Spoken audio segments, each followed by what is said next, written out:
أعوذ بالله من الشيطان الرجيم. بسم الله الرحمن الرحيم. ليس البر أن تولوا وجوهكم قبل المشرق والمغرب ولكن البر من آمن بالله واليوم الآخر والملائكة والكتاب والنبيين وآتى المال على حبه ذوي القربى واليتامى والمساكين وابن السبيل والسائلين وفي الرقاب وأقام الصلاة وآتى الزكاة والموفون بعهدهم إذا عاهدوا والصابرين في البأساء والضراء وحين البأس أولئك الذين صدقوا وأولئك هم المتقون.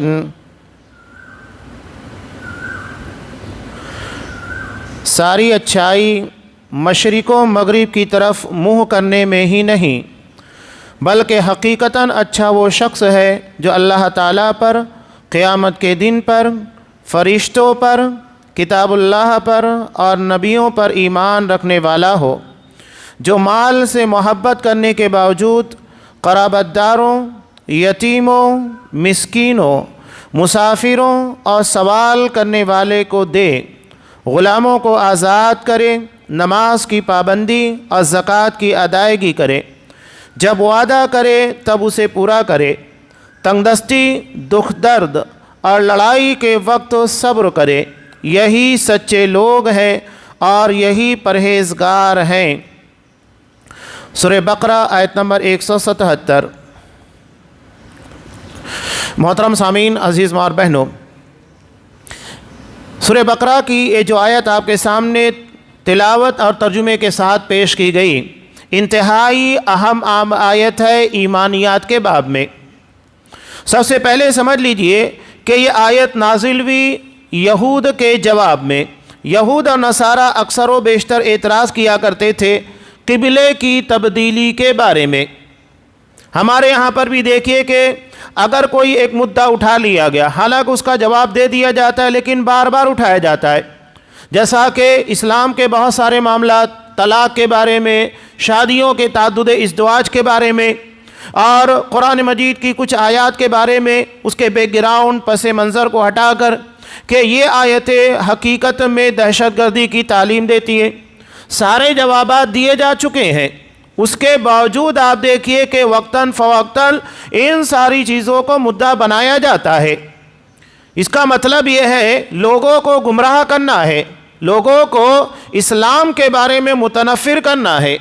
انہیں جواب نہیں چاہیے، ورنہ اگر جواب چاہیے تھا تو بہت پہلے مل چکا ہے جواب، لیکن بار بار اسی اعتراض کو ریپیٹ کرنے کا مقصد یہ ہے کہ لوگوں کے درمیان اسلام اور مسلمانوں کی شبیہ کو خراب کرنا ہے۔ اب یہاں یہود اور نصارہ یہ بار بار قبلے کے تعلق سے اعتراض کیا کرتے تھے۔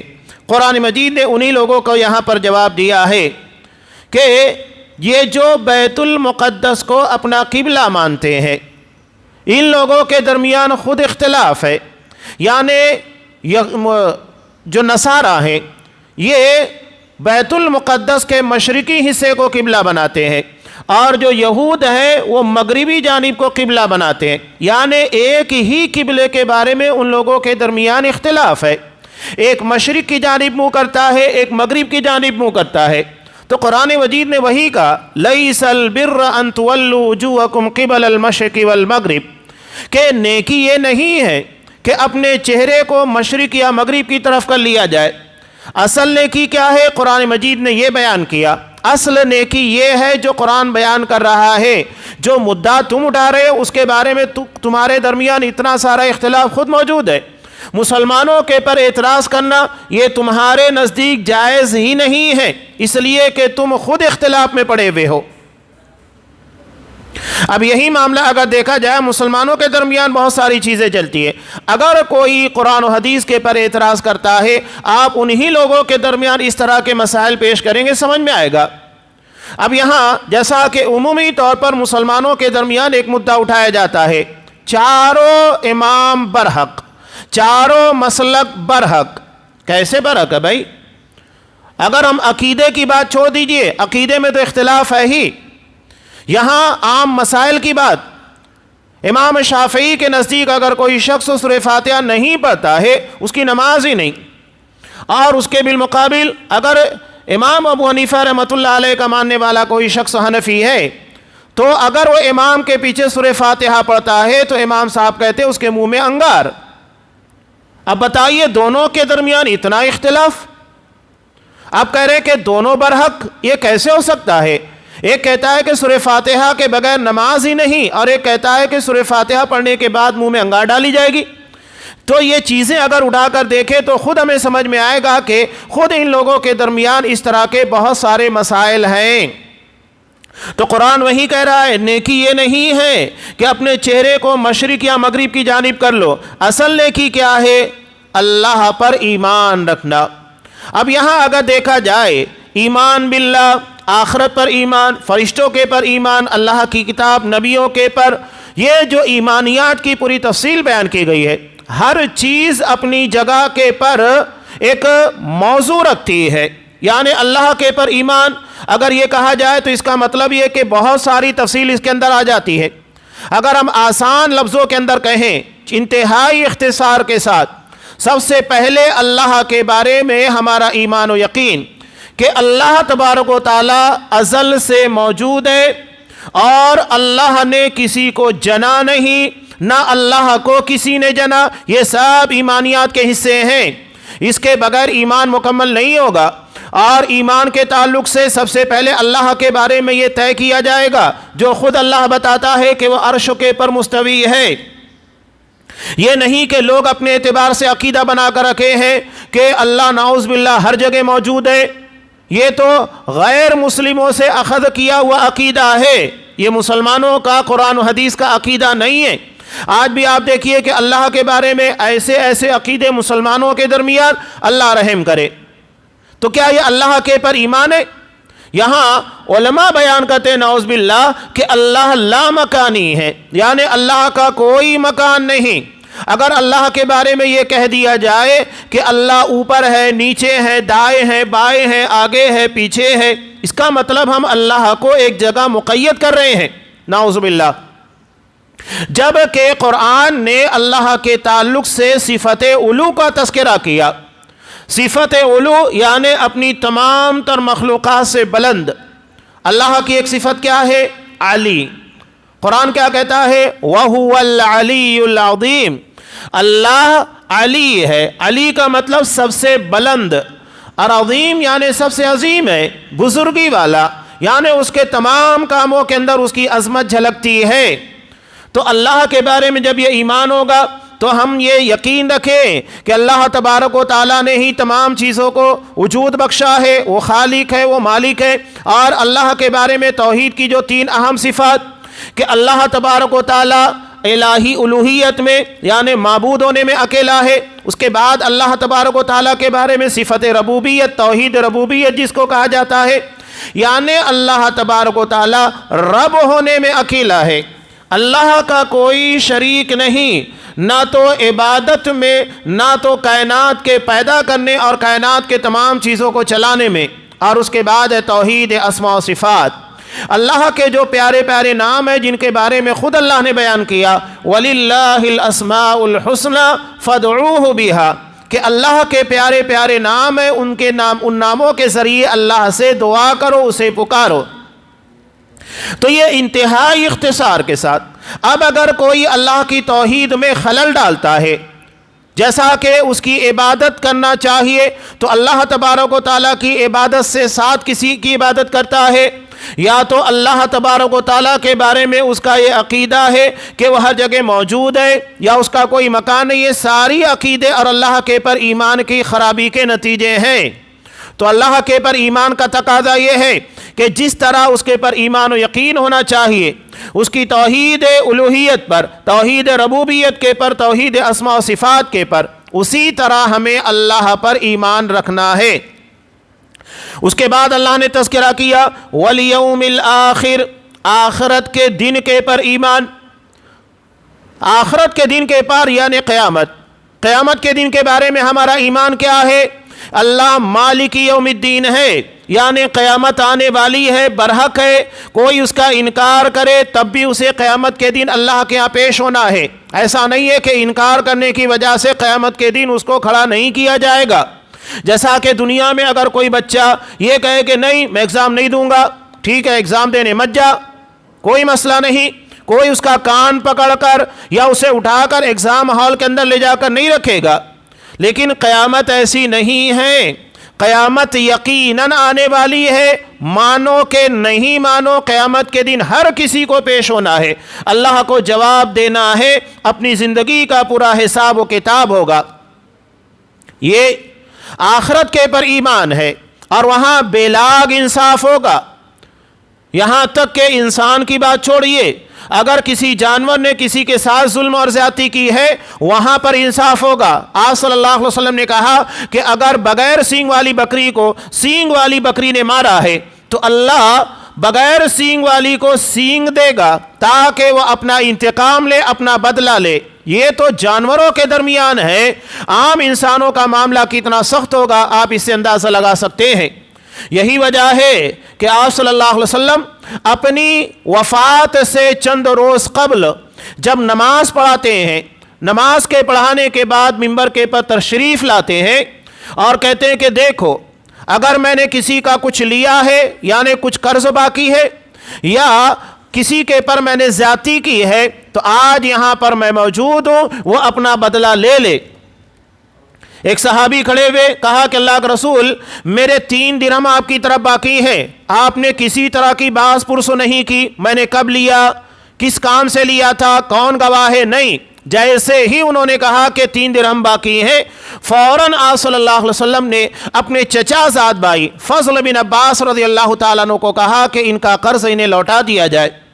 یہ آپ نے ایگزامپل مثال پیش کی ہے کہ آخرت میں نبی کو بھی حقوق العباد میں نہیں بخشا جائے گا۔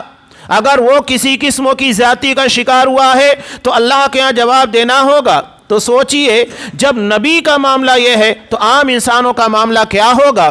آپ صلی اللہ علیہ وسلم نے حدیث مفلس بیان کی مسلم کی کہ آپ صحابہ سے سوال کرتے ہوئے کہا کہ بتاؤ مفلس کون؟ تو صحابہ نے کہا کہ ہمارے درمیان مفلس وہ ہوتا ہے من لا درہم لہ ولا متاع، جس کے پاس روپیے پیسے نہ ہو۔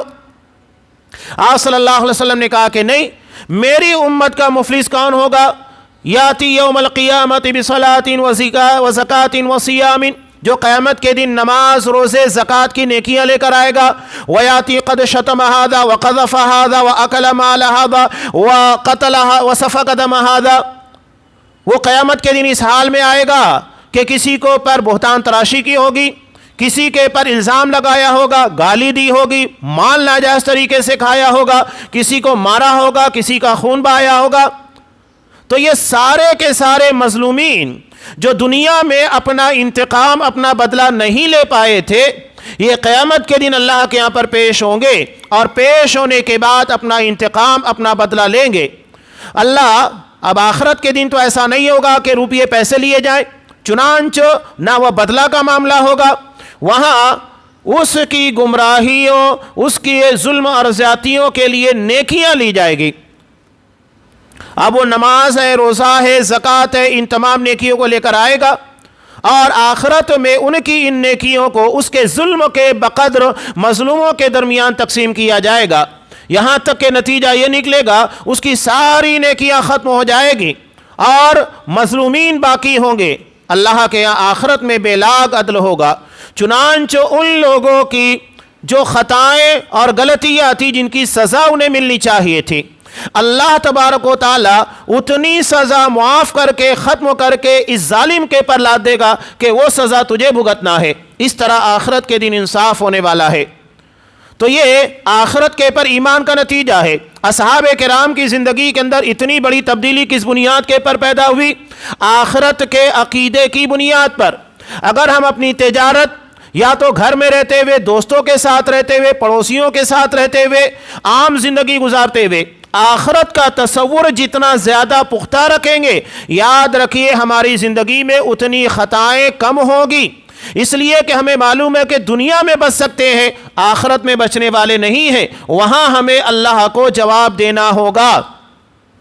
یہی معاملہ مرد ہو خواتین ہو، اگر ہمارے ذہن و دماغ کے اندر یہ ساری چیزیں مستحضر ہیں تو ہم نہ تو کسی کی غیبت کریں گے، نہ کسی کی چگلی کریں گے، نہ کسی کے مال کو ناجائز طریقے سے کھانے کی کوشش کریں گے، نہ عام لوگوں کے بارے میں ہماری زبانیں دراز ہوگی، اس لیے کہ ہمیں بتا دیا گیا ہے ان السمع والبصر والفؤاد کل اولئک کان عنہ مسئولا، کہ قیامت کے دن سماعت یعنی جو کچھ ہم نے سنا ہے، بصارت یعنی جن چیزوں کو ہم نے دیکھا ہے، اور جن چیزوں کے بارے میں غور کر کے اپنی زبان استعمال کی ہے، ہر کسی کے بارے میں اللہ کے یہاں پر جواب دینا ہوگا۔ تو جب جواب دینا ہے تو سوچ لیجئے، بہت سوچ سمجھ کر اپنی زبان یا لوگوں کے تعلق سے باتیں کرنے کے بارے میں سوچئے گا۔ اگر کوئی آ کر بیان کر رہا ہے وہ بھی ہمارے لیے مسئلہ، صرف غیبت کرنا ہی برا نہیں ہے بلکہ غیبت، چغل خوری، برائیاں سننا بھی منع ہے، ہم بھی مجرم ہیں۔ تو یہ چیزیں بہت اہمیت کی حامل ہے، اور یہ ہے آخرت کے دن کے پر ایمان۔ اس کے بعد ہے فرشتوں کے پر ایمان، جیسا کہ یہاں تذکرہ کیا گیا۔ فرشتوں کے بارے میں، فرشتے اتنی کثرت سے اللہ نے پیدا کیے جس کا ہمیں اندازہ نہیں۔ جتنے انسان ہیں اللہ نے ہر انسان کے لیے صرف کرامن کاتبین کی بات اگر کریں گے تو کرامن کاتبین دو ہیں جو اس کی نیکیاں اور برائیاں لکھ رہے ہیں۔ ہماری زندگی کے اول دن سے آخری سانس تک یہ فرشتے برابر اپنی ڈیوٹی کے پر لگے ہوتے ہیں، چاہے سو رہے ہیں، جاگ رہے ہیں، زندگی کے سارے اعمال کو ریکارڈ کر رہے ہیں۔ علاوہ ازیں روزانہ صبح و شام کے لیے اللہ فرشتوں کی ٹیم کو اتارتا ہے، یعنی وہ فرشتے جو نماز فجر کے اندر آتے ہیں اور اس کے بعد رات بھر عصر سے لے کر فجر تک ڈیوٹی کرنے والے یہ واپس آسمان کی طرف جاتے ہیں۔ تو ان لوگوں کی دو وقت ملاقات ہوتی ہے، ایک فجر کی نماز میں اور دوسری عصر کی نماز کے وقت، ان لوگوں کی ڈیوٹیاں تبدیل ہوتی ہے۔ علاوہ ازیں اللہ تبارک و تعالیٰ نے فرشتوں کی ایک جماعت رکھی ہے جو ہماری حفاظت کرتی ہے۔ ہمیں لگتا ہے کہ کوئی بڑا حادثہ ہمارے ساتھ ہوتے ہوتے ٹل گیا یا ہم بچ گئے، تو حقیقت میں اللہ کے ان حفاظتی فرشتوں کی بنیاد کے پر ہم بچائے جاتے ہیں، جو دعا کے پڑھنے، اللہ پر ایمان و یقین، ان ساری چیزوں کی برکت سے نازل ہوتے ہیں۔ اللہ تبارک و تعالیٰ نے ارشاد فرمایا وَيُرْسِلُ عَلَيْكُمْ حَفَظًا، اللہ ہمارے لیے حفاظت کرنے والے فرشتے نازل کرتا ہے۔ اور جب کوئی حادثہ واقع ہوتا ہے تو سمجھ لیجئے اس وقت وہ حفاظتی فرشتے وہاں موجود نہیں تھے، ہماری غلطی اور خطا کی بنیاد پر ہماری سیکورٹی کو ہٹا دیا گیا تھا، جس کی وجہ سے یہ حادثہ ہمارے ساتھ پیش آیا۔ علاوہ ازیں اللہ نے اور بہت سارے فرشتے رکھے۔ فرشتوں کے سردار حضرت جبرائیل علیہ السلام ہے، فرشتوں کا تذکرہ قرآن مجید کے اندر کیا گیا۔ ہر کام کے لیے الگ الگ فرشتے ہیں۔ زندگی دینے کے لیے ملک ایک فرشتہ ہے جو کہ رحم مادر کے پر متعین ہے۔ جب بچہ اپنے ماں کے پیٹ میں 4 مہینے کا حمل قرار پاتا ہے تب اس کے پر ایک فرشتہ متعین کیا جاتا ہے۔ وہاں جانے کے بعد مسلم کی روایت میں پوری تفصیل ہے، وہ اس کے رحم کے پر آنے کے بعد اللہ سے اجازت لینے کے بعد اس میں روح پھونکتا ہے۔ 4 مہینہ حمل ہونے کے بعد بچے کے اندر روح پھونک دی جاتی ہے۔ وہاں پر اس کے بارے میں لکھ دیا جاتا ہے لڑکا ہے کہ لڑکی ہے، یہ 4 مہینے کے بعد ہوتا ہے۔ اس کے بعد لکھ دیا جاتا ہے وہ نیک بخت ہوگا یا بدبخت ہوگا۔ وہیں پر اس کے رزق کے بارے میں، یعنی زندگی بھر جتنی سانس لے گا اس کے لیے اسے کتنا رزق ملنے والا ہے وہ بھی لکھ دیا جاتا ہے۔ ہم دنیا میں آنے سے پہلے اپنے رزق کے بارے میں پورا ریکارڈ لے کر آتے ہیں کہ ہمیں پوری زندگی جینا ہے، اللہ کی طرف سے مقدر کتنا رزق ہے۔ وہ رزاق ہے، ہمارے پیدا کرنے سے پہلے ہمارے رزق کا انتظام کرتا ہے۔ بس ہمیں رزق کی نہیں رزاق کی فکر کرنا چاہیے۔ ہمارے ہاں بڑی غلطی یہ ہے، ہم رزق کی فکر کرتے ہیں، رزاق کی فکر نہیں کرتے۔ تو ہمیں رزق سے زیادہ رزاق کی فکر کرنا چاہیے، وہ اللہ تبارک و تعالی ہمارے رزق کا انتظام کرنے والا ہے۔ یہ فرشتے ہیں۔ اللہ نے حضرت جبرائیل علیہ السلام کو تمام رسولوں کے پاس پیغام رسانی کے لیے رکھا۔ علاوہ ازیں بارش کے لیے الگ فرشتہ ہے۔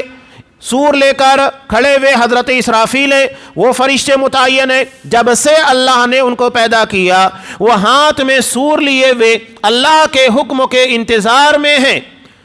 فرشتوں کے تعلق سے اللہ تبارک و تعالیٰ نے ارشاد فرمایا لا یعصون اللہ ما امرہم ویفعلون ما یؤمرون، یہ اللہ کے کسی حکم کی نافرمانی نہیں کرتے، جو آرڈر دیا گیا ہے چپ چاپ اس آرڈر کے پر عمل کرتے ہیں۔ وہ یہ نہیں دیکھتے کہ ابھی بچہ اپنی ماں کی گود میں ہے اور اس بچے سے ماں کو کتنی محبت ہے، اللہ نے حکم دیا ہے کہ اس بچے کی روح کو قبض کرنا ہے، وہ اللہ کے آرڈر کو فالو کرتے ہیں۔ اسی طرح اگر اللہ نے ماں کی روح قبض کرنے کا حکم دے دیا ہے تو ماں کی روح قبض کریں گے، یہ نہیں دیکھیں گے کہ ماں کے چلے جانے کے بعد بچے کا کیا ہوگا، وہ اللہ کے حکم کو فالو کرتے ہیں، اس کے علاوہ کچھ نہیں۔ ورنہ داروغ جہنم مالک اس سے زیادہ سزا کو اور تکالیف کو دیکھنے والا کون فرشتہ ہو سکتا ہے؟ جہنم کی سزا اتنی ہولناک، اتنی خطرناک، اللہ نے داروغ جہنم مالک نام کا فرشتہ رکھا ہے جو جہنم کے پر متعین ہوگا اور وہ دیکھ رہا ہوگا سارے لوگوں کی سزاؤں کو۔ سوچئے کہ اس کا عالم کیا ہوگا۔ لیکن اللہ نے ان سارے محسوسات سے فرشتوں کو آزاد رکھا جو انسانوں کے اندر پائے جاتے ہیں۔ علامہ ازی، بارش کے لیے فرشتہ، موت کے لیے فرشتہ، زندگی کے لیے فرشتہ، حفاظت کے لیے فرشتے۔ آپ صلی اللہ علیہ وسلم جب معراج کی رات کو گئے تو بیت معمور، معمور کا مطلب آباد گھر، جس کی قسم اللہ تبارک و تعالیٰ نے سورہ طور کے اندر کھائی، والبیت المعمور، قسم ہے بیت معمور کی۔ یہ بیت معمور کیا ہے؟ مفسرین کہتے ہیں کعبۃ اللہ کے بالکل سیدھ میں آسمان کے پر یہ فرشتوں کا قبلہ ہے، یہ فرشتوں کے لیے کعبہ بنا گیا ہے آسمان کے پر۔ روزانہ آپ صلی اللہ علیہ وسلم نے کہا کہ اس میں 70,000 فرشتے داخل ہوتے ہیں اور قیامت تک دوبارہ ان لوگوں کی باری نہیں آتی۔ سوچئے کہ فرشتوں کی تعداد کا عالم کتنا ہوگا، روزانہ 70,000 فرشتے اس میں داخل ہو رہے ہیں اور قیامت تک ان کی باری نہیں آتی۔ اب یہاں ایک بات واضح کرتا چلوں کہ فرشتوں کے تعلق سے اسلامی عقیدہ اور دیگر مذاہب کے اندر جو عقیدہ پایا جاتا ہے بہت بڑا فرق ہے، بہت بڑا فرق۔ آپ دیکھیے کہ خاص طور سے ہندو ازم میں مسئلہ یہ ہے کہ وہ فرشتوں کے تعلق سے ایمان رکھتے ہیں، جیسا کہ ان لوگوں کے ہاں پر بھی میگھ دوت یعنی بارش برسانے والا فرشتہ، یم دوت یعنی موت دینے والا فرشتہ، راج دوت یعنی جو حکومت عطا کرتا ہے وہ فرشتہ، ان لوگوں کے یہاں پر بھی فرشتوں کا عقیدہ ہے۔ لیکن ہمارے اور ان لوگوں کے عقیدے کے درمیان کیا فرق ہے؟ بہت بڑا فرق۔ ہمارا عقیدہ یہ ہے کہ فرشتے یہ اللہ کے حکم کے تابع ہیں، یہ اپنے اختیار اپنی مرضی سے کچھ نہیں کرتے۔ اور ان لوگوں کے عقیدہ کیا ہے؟ فرشتے با اختیار ہیں، یعنی جس کی چاہے پران نکال لے اس کو موت دے دے، اور اگر چاہے تو اس کے پران کو جاری کر دیں، آزاد کر دیں، یعنی ان کے اختیار میں ہوتا ہے۔ بارش کے بارے میں یہ عقیدہ ہے کہ فرشتے کے اختیار میں ہے کہ جہاں جائے جتنی چاہے بارش نازل کرے۔ اس لیے وہ لوگ کیا کرتے ہیں، وہ اللہ کے بجائے یا ان لوگوں کے عقیدے کے مطابق جو بھگوان ہیں ان سے مانگنے کے بجائے وہ فرشتوں سے، یعنی جو دوت ہوتا ہے فرشتہ، اس سے مدد مانگتے ہیں۔ انہیں بارش چاہیے تو ڈائریکٹ بھگوان سے نہیں بلکہ میگھ دوت سے بارش طلب کریں گے، موت کے تعلق سے انہیں بچنا ہے یم دوت سے مدد مانگیں گے، اور حکومت یہ ساری چیزیں وہ راج دوت سے مانگیں گے۔ یہ ان لوگوں کا عقیدہ ہے جو اسلامی عقیدے کے بالکل خلاف ہے۔ اسلام میں فرشتوں کا عقیدہ موجود ہے لیکن یہ وہ با اختیار نہیں، اللہ کے حکم کے تابع ہیں۔ تو یہ فرشتے ہیں۔ علاوہ ازیں اس کے بعد کتاب ہے نبیوں کے پر۔ اب کتابوں کا مطلب کیا ہے؟ وہ کتابیں جو اللہ نے انسانوں کی ہدایت کے لیے نازل کی۔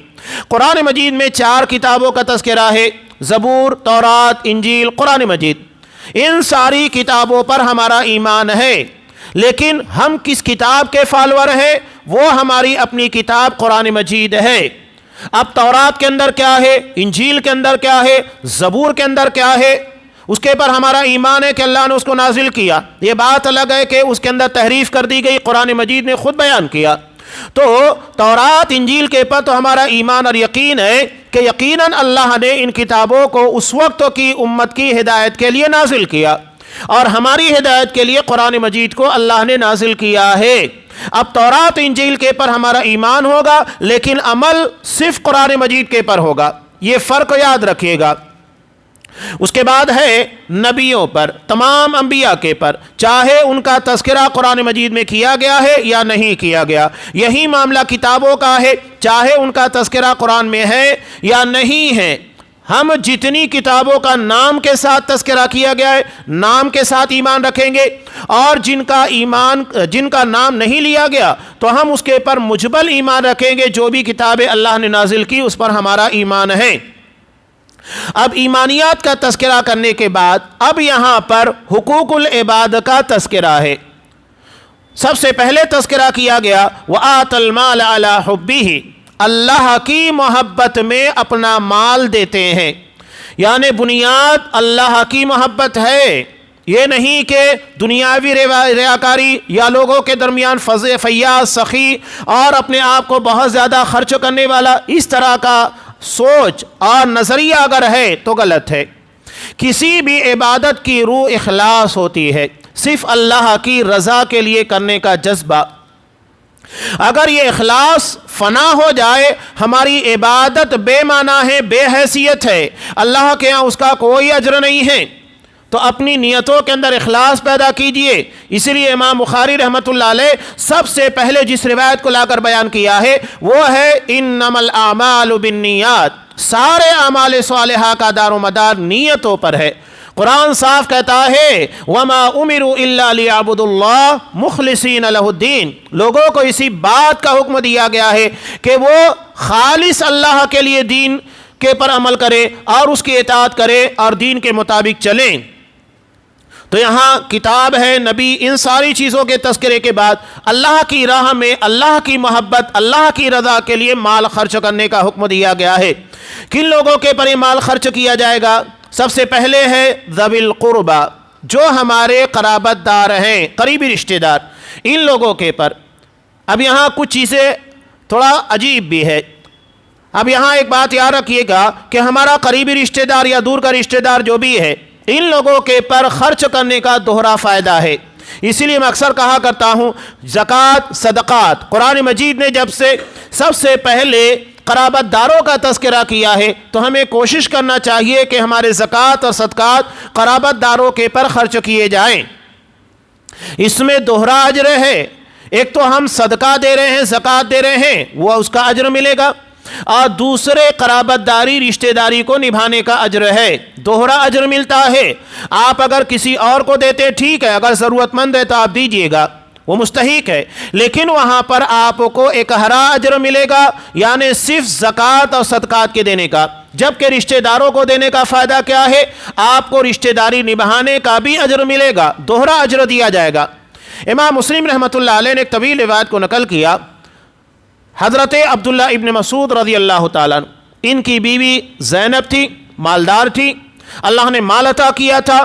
حضرت عبداللہ ابن مسعود رضی اللہ تعالیٰ عنہ یہ غریب صحابی تھے، تو ایک مرتبہ ان کی بیوی نے اپنے مال کی زکوٰۃ نکالی اور زکوٰۃ دینے کے لیے حضرت عبداللہ ابن مسعود رضی اللہ تعالیٰ عنہ سے کہا کہ اگر کوئی مستحق ہو تو بتا دیجئے تاکہ میں انہیں دے دوں۔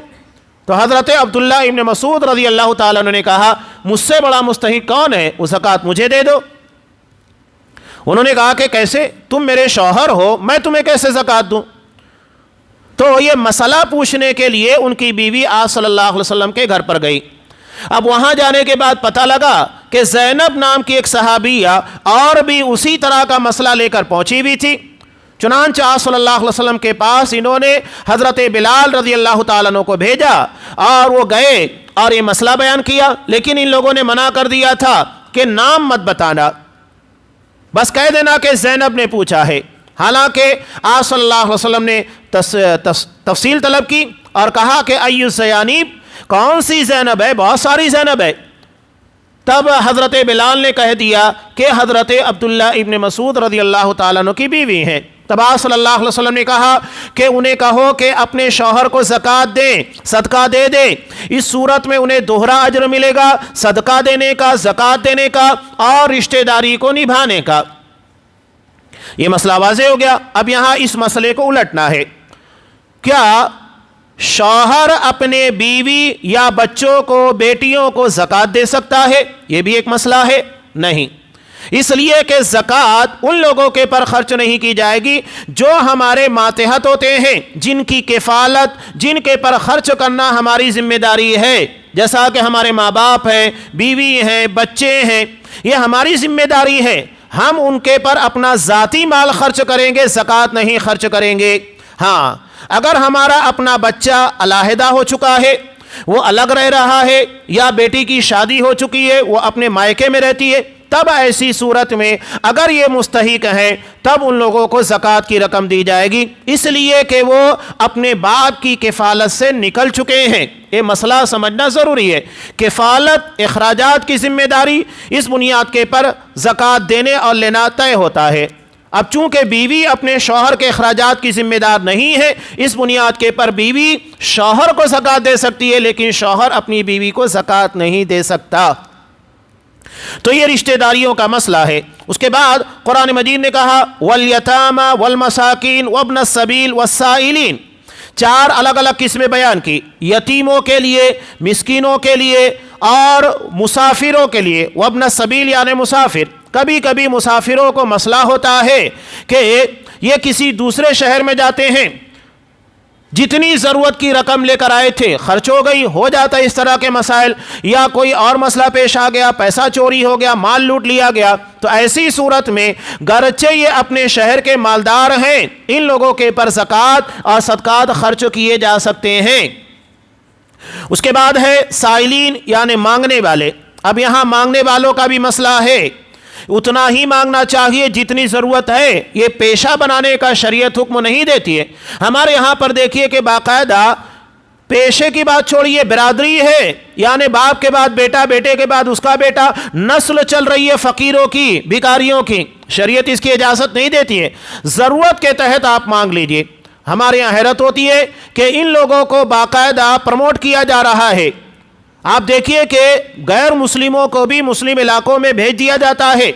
اگر ہمیں لگتا ہے کہ یہ مانگنے کا اہل نہیں ہے، پیشہ بنا کر رکھا ہے، تو ہمیں اسے سمجھانا چاہیے۔ ٹھیک ہے، قرآن نے منع کیا ہے کہ مانگنے والے کو جھڑکنا نہیں ہے، وہ اپنی جگہ پر اخلاقی کیفیت اور اخلاقی حکم ہے، لیکن اگر ہمیں لگتا ہے کہ وہ پیشہ بنائے ہوئے ہے، اسے سمجھانا ہماری ذمہ داری ہے۔ یہ باقاعدہ ریکٹ چلتا ہے پورا۔ اگر آپ دیکھیں گے ان لوگوں کے پیچھے سرگنا ہوتا ہے، الگ الگ علاقوں کے اندر کس طرح بھیک مانگنا چاہیے، کس طرح ان لوگوں کے پر ایسا اثر چھوڑنا چاہیے کہ لوگ اپنا پیسہ دینے لگ جائیں، پوری ٹریننگ دی جاتی ہے۔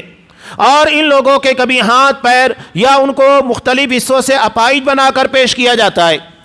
آپ دیکھیں فٹ پاتھوں کے پر، سگنل کے پر، بڑے بڑے شہروں میں باقاعدہ یہ ریکٹ چل رہا ہے۔ الگ الگ غریب علاقوں سے بچوں کو اٹھا کر لاتے ہیں اور اس کے بعد انہیں اپاہج بنا کر، اپنگ بنا کر، معذور بنا کر بھیک مانگنے کے لیے چھوڑ دیتے ہیں۔ حالانکہ سرکار بھی اس اعتبار سے کوششیں کر رہی ہے، اس کے بارے میں باقاعدہ تنظیمیں ہیں جو اس طرح کے بچوں کو گھر واپسی کے لیے جو ان کے اصل والدین ہیں وہاں تک پہنچانے، ان کی تعلیم کی کوشش کر رہی ہے۔ یہ اپنی جگہ کے پر بہت اچھی کوشش ہے، لیکن ایک مسلمان ہونے کے ناطے، اسلامی حکموں کے ناطے ہمیں ان کے پر توجہ دینا چاہیے۔ آپ صلی اللہ علیہ وسلم نے کہا اگر کوئی شخص بغیر ضرورت کے، بغیر حاجت کے بھیک مانگتا ہے تو قیامت کے دن اس حالت میں آئے گا کہ اس کے چہرے کے پر گوشت نہیں ہوگا۔ کتنا بھیانک لگے گا وہ چہرہ جس کے پر گوشت نہ ہو، ہڈیوں کا ڈھانچہ ہوگا۔ تو یہ منع ہے۔ آپ صلی اللہ علیہ وسلم کے پاس زکوٰۃ کی رقم آئی، دو ہٹے کٹے نوجوان آئے مانگنے کے لیے۔ آپ صلی اللہ علیہ وسلم نے کہا کہ دیکھو یہ مال ایسے شخص کے لیے جائز نہیں ہے جو کمانے کی طاقت رکھتا ہو اور اس کے پاس جسمانی طاقت ہے کہ وہ کما کر کھا سکے۔ اگر تم چاہو تو یہ مال میں دے دوں، ورنہ اس میں ایسے لوگوں کا حق نہیں ہے۔ تو آپ نے باقاعدہ ان لوگوں کو وضاحت کر دی۔ تو یہ ضروری ہے کہ بھیک مانگنے والے پیشہ اختیار نہ کریں، ضرورت کے تحت مانگے، اور اگر ضرورت نہیں ہے تو پھر اس سے احتیاط برتے، یہی ان لوگوں کے لیے بہتر ہے۔ اپنی محنت کی کمائی سب سے زیادہ بہتر اللہ تبارک و تعالیٰ کے یہاں پر ہے۔ اور اگر ضرورت ہے تو اسلام منع نہیں کرتا ہے کہ واقعی اگر حاجت ہے تو آپ مانگ سکتے ہیں۔ اس کے بعد وفی الرقاب، گردن کے آزاد کرنے میں، چاہے غلام ہو یا آج کے زمانے میں دیکھیے کہ بہت سارے مسلمانوں کو بغیر کسی جرموں کے یا چھوٹا سا جرم ہے اسے بڑا بنا کر لمبی لمبی سزائیں دی جا رہی ہیں۔ تو ان لوگوں کی آزادی کے لیے، رہائی کے لیے مال خرچ کرنا چاہیے۔ اور یہاں ایک مسئلہ اور بھی ہے رقاب میں، یعنی جن کی گردنیں پھنسی ہوئی ہیں۔ اب ہوتا یہ ہے کہ گھر کا کمانے والا وہ جیل میں چلا گیا، چلو ٹھیک ہے، چاہے وہ مجرم تھا، لیکن اس کے بیوی بچے جو ابھی کمانے کھانے کے لائق نہیں ہیں، ان کی ذمہ داری کون پوری کرے گا؟ وہ تو بیچارے مجرم نہیں ہیں، ان لوگوں نے کوئی خطا نہیں کی، تو یہ ہماری ذمہ داری بنتی ہے کہ اپنا مال ان لوگوں کے پر خرچ کرے اور ان کے پر صدقہ کرے تاکہ ان کی حاجتیں پوری ہو سکیں اور وہ کوئی غلط اقدام نہ کر سکیں۔ اس کے بعد قرآن نے بیان کیا نماز قائم کرنا، زکوٰۃ ادا کرنا، یہ ساری تفاصیل پیچھے بھی گزرتی رہی ہے۔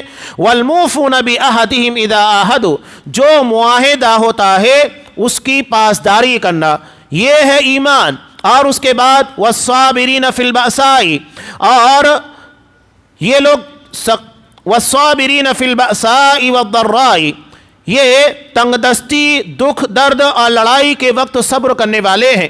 یہ آسان موقع نہیں ہوتا ہے۔ وَالصَّابِرِينَ فِي الْبَأْسَاءِ، خاص طور سے تنگ دستی کے حالت میں۔ آج آپ دیکھیے کہ مارکیٹ کی حالت بارش کے کم ہونے کی وجہ سے ڈاؤن ہے۔ ایسے میں آپ اگر ان لوگوں کے سامنے جائیں کچھ مالی تعاون کے لیے، لوگوں کے سامنے بہانے بہت ہوتے ہیں۔ یہ بڑا المیہ بنا ہوا ہے، آپ اپنا مال خرچ کیوں نہیں کرتے اللہ کے دین کے لیے؟ یہ ضروری ہے۔ قرآن کہہ رہا ہے کہ تنگ دستی کے باوجود وہ اپنا مال اللہ کی راہ میں خرچ کرتے ہیں۔ وَالضَّرَّاءِ، دکھ درد کے موقع کے پر، چاہے بیماری ہو، جسمانی کچھ بھی ہو۔ وَحِینَ الْبَأْسِ، اور لڑائی کے وقت بھی، یعنی وہ دشمنوں سے پیٹ پھیر کر نہیں جاتے۔ اولئک الذین صدقوا، یہی لوگ سچے ہیں، اور واولئک هم المتقون، یہی لوگ متقی اور پارساں ہیں۔ یہ ایمانیات ہے، یعنی چند مدعوں کو لے کر اس کے پر بحث کرنا یہ کمال نہیں ہے۔ پورا ایمان یہ ہے جو قرآن مجید نے بیان کیا، اللہ پر ایمان رکھنا جو اس کی تفصیل ہے، آخرت کے دن کے پر، فرشتوں کے پر، کتابوں کے پر، نبیوں کے پر، مال کو محبت کے باوجود اللہ کی رضا کے لیے قرابت داروں پر، یتیموں پر، مسکینوں کے پر، مسافروں کے پر، سوال کرنے والوں کے پر اور گردنوں کے آزاد کرنے کے لیے خرچ کرنا، نماز قائم کرنا، زکوٰۃ ادا کرنا اور اپنے وعدے اور عہد کی پاسداری کرنا اور صبر اختیار کرنا، تنگ دستی کے باوجود بھی، دکھ درد کے باوجود بھی، دشمنوں سے مقابلے کے وقت بھی۔ یہی متقی اور نیک اور سچے لوگوں کی علامات ہے جو قرآن مجید نے بیان کی ہے۔ اس کے بعد جو آئندہ درس میں انشاءاللہ تفصیل آئے گی وہ قصاص کا معاملہ ہے۔ انتہائی اہم مدعے ہیں جو قرآن مجید نے تمام انسانیت کے تناظر میں پیش کیے ہیں، اس لیے کہ انسان کے تعلق سے جو باتیں بیان کی ایمانیات ہے، یہ تو ہمارے ایمان اور سماجی معاملات تھے۔ اب اس کے بعد جو کرمنل مسائل ہوتے ہیں ان چیزوں کا تذکرہ قرآن مجید بیان کر رہا ہے جو انشاءاللہ آئندہ درس میں تفصیل کے ساتھ آپ کے سامنے بیان کیے جائیں گے۔ اللہ تبارک و تعالیٰ سے دعا ہے کہ ایمانیات کی جو ساری تفاصیل ہے ہمیں ان تمام چیزوں کے پر ایمان رکھنے کی توفیق دے، ہر چیز کے ذریعے اپنے ایمان کو سنوارنے اور اپنے معاملات کی اصلاح کی توفیق عنایت فرمائے۔ آمین۔ وآخر دعوانا ان الحمد للہ رب العالمین۔